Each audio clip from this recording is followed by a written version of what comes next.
존경하고 사랑하는 우리 구독자 여러분 반갑습니다. 여러분의 천만 라디오 천혜자입니다. 저녁 시간인데 저녁 맛있게 드시고요. 천혜장의 또 방송 꾸준하게 들어주시길 바랍니다. 저녁 메뉴는 뭐로 선택하셨나요? 저는 점심 때 그 청국장을 먹었어요. 청국장.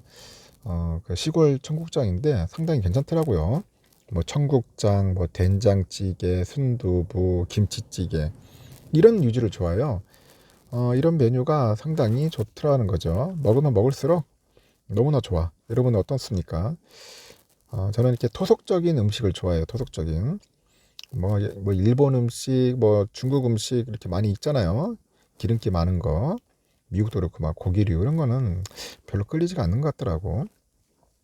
차라리 그냥 토속적 음식이나 우리나라 그냥 국수 있잖아. 그럼 뭐 물국수, 온국수라고 하나요? 아니, 그런 게 참 좋은 것 같아요. 응? 토속적인 거, 김치찜 이런 거 좋아하는데 김치. 하여튼 김치로 들어가는 메뉴는 다 좋아. 뭐 김치전 좋죠. 막걸리하고 딱 먹으면 딱 좋은 것 같더라고. 일단 맛있는 저녁 드시고 또 휴일 잘 마무리하셔서 여러분들 편안하게 쉬시면 좋죠. 응? 행복한 사람들과 같이 하면 좋은 겁니다. 국내 증시가 이제 보니까 이제 눈치 보기 장세에 들어가는 게 아니냐 합니다. 눈치 보기. 응? 상당히 좀 궁금해져요. 눈치 보기. 내년에 보니까 경기 침체 우려가 현재 고조되고 있어요. 응? 다들 난리야. 내년에 경기 안 좋다고 떨어져대고 있는데 여기에 보니까 한미 통화 정책 방향에 또 주목을 하는 거예요. 한미 통화 정책. 코스피를 보니까 지난 25일 2437.86으로 마감을 했어요. 2437.86. 한 주간 등락률 0.27% 정도 하락을 한 거야. 하락을 했고 지수가 오를수록 차익 실현 매물이 나오는데 결국 제자리 걸음을 하는 거예요. 응? 제자리 걸음을 하더라. 도대체 왜 그래? 자꾸 이렇게 뭔가 왔다 갔다 하면서 이게 뭔가 횡보하니까 짜증이 나는 거예요. 떨어지면 시원하게 떨어지든지 오르면 그게 안 그러면 미치고 환장하는 거죠. 삼성도 마찬가지야. 코스피에서 외국인들이 이달에 한 2조 8천억 정도 넘게 주식을 순매수를 했어요.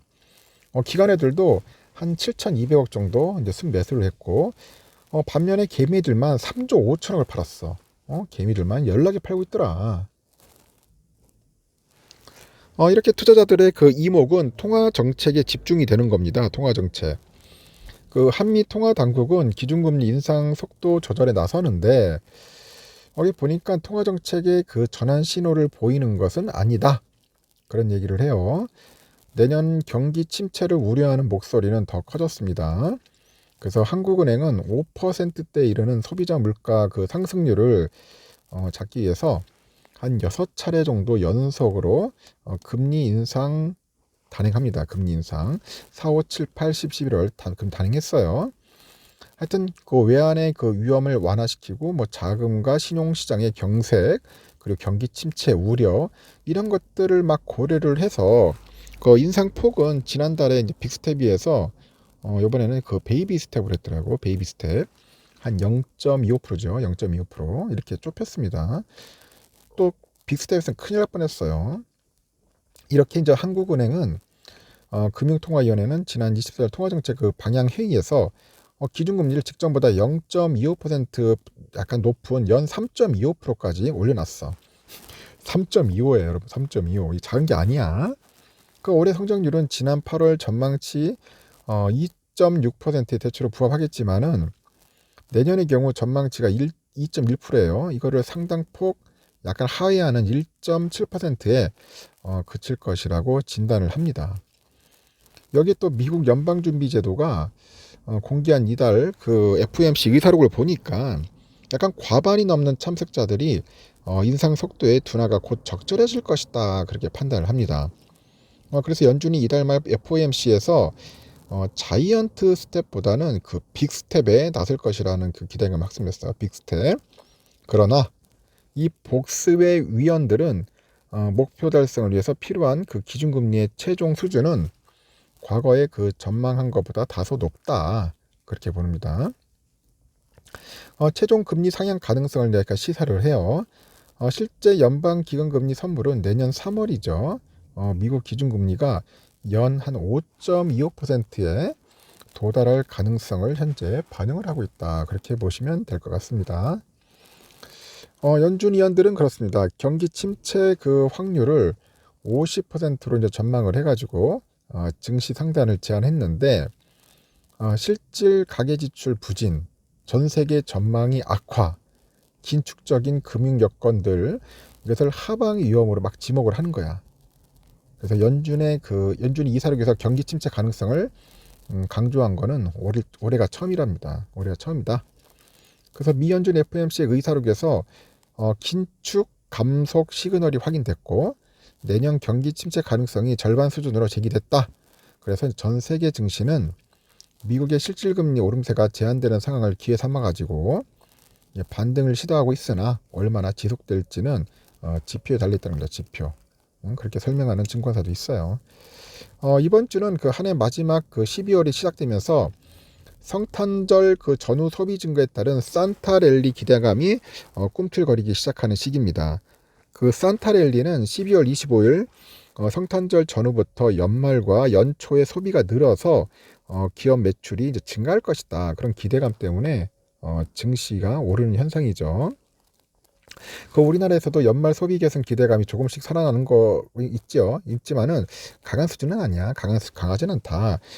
주중에 발표되는 수출입 동향 그리고 시제 호재 작용하기는 어려울 것으로 관측하고 있고 미래에셋증권에서도 그 연구원이 그래요. 최근의 주가 반등이 산타랠리로 이어지려면은 11월 고용 지표하고 FOMC 전에 발표되는 소비자 물가에서 안도감을 느껴야 한다는 겁니다. 투자자들이 단기 반등 이후에 차익 실현에 나설 수 있어. 그리고 이달 국내 수출도 감소세를 보여서 코스피 회복이나 환율 그 하향 안정에는 큰 도움을 주지는 못할 것이다. 그렇게 이야기하는 곳도 있습니다. 일단은 그 매파적인 성향을 갖고 있는 사람이 있어요. 여기 보니까 제임스 블러드 센트루이스 총재인데 여는 총재가 공개 발언했죠. 그리고 파월 연준 의장이 연설도 예정돼 있어. 그래서 시장 참여자들이 가장 주목하는 그 연준의 그 통화 정책의 방향도 가늠할 수가 있죠. 다음 달 FOMC에서 0.5%포인트 금리 인상은 거의 뭐 기정사실화된 것 같은데,